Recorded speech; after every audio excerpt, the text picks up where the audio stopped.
法醫先生，我冇事，啊，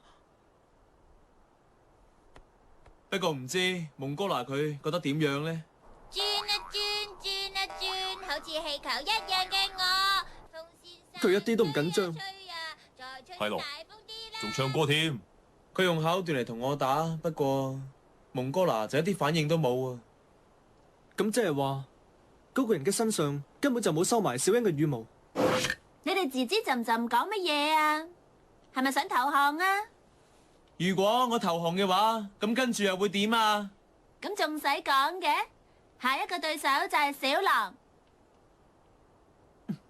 係咁就麻煩啦，因為小狼佢有啲緊要嘅事要做嘅。可以嘅話，等我嚟解決啦。既然係咁嘅話，我就一定要打人啊！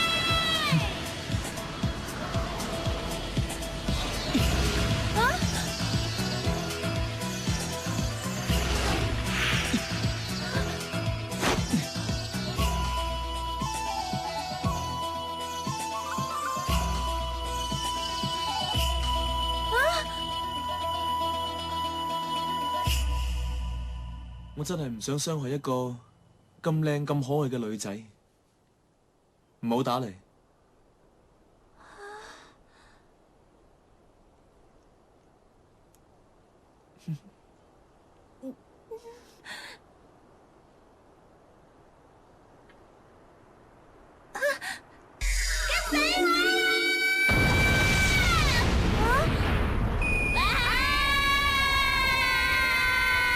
危險啊！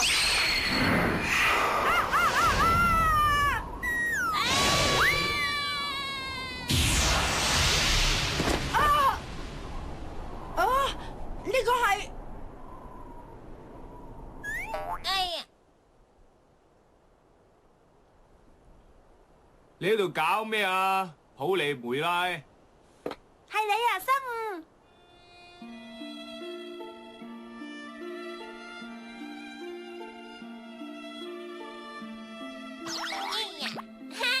唔該晒啊，生午先生。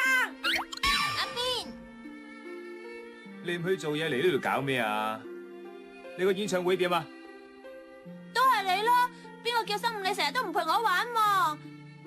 而且我仲有咁多時間添。演唱會場就喺阪神巨蛋嗰度啫嘛，係生物你唔啱啊！上一次居然仲同個女仔一齊玩，係我親眼見到噶。佢兩個喺度拗乜鬼咧？唔知啊，原來係咁嘅。我要翻學，又要幫屋企手，真係好唔得閒噶。知唔知我頭先係仲喺度送緊貨啊？但係我覺得好寂寞啊，所以我就想打低生唔好欣賞嗰個小狼，叫佢加入我嘅親衛隊。咁以後你就會因為想見佢嚟陪我啦。首先，嗰個根本就唔係小狼。啊！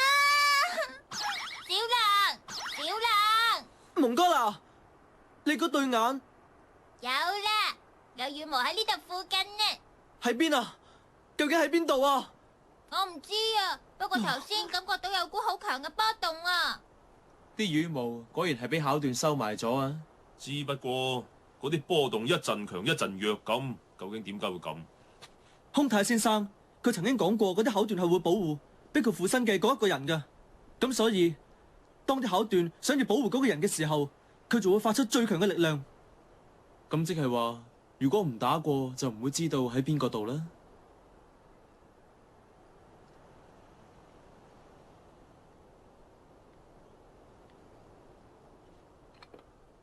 生，真係。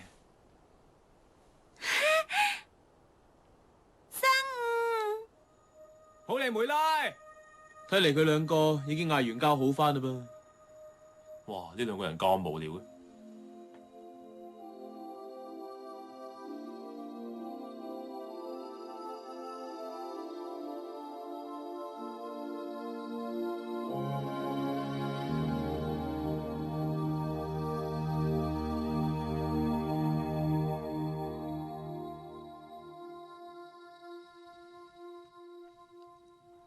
羽毛？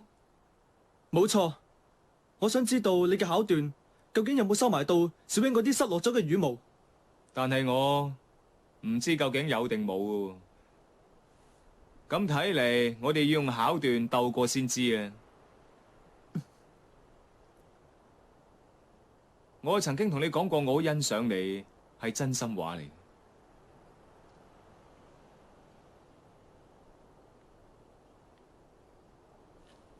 睇嚟你相當犀利，唔淨止係考段，仲有你個心。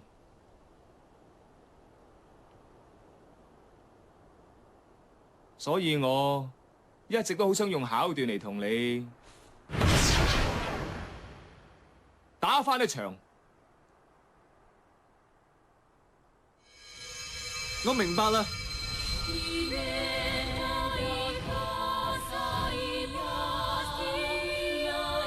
係咁，我就接受你呢個挑戰。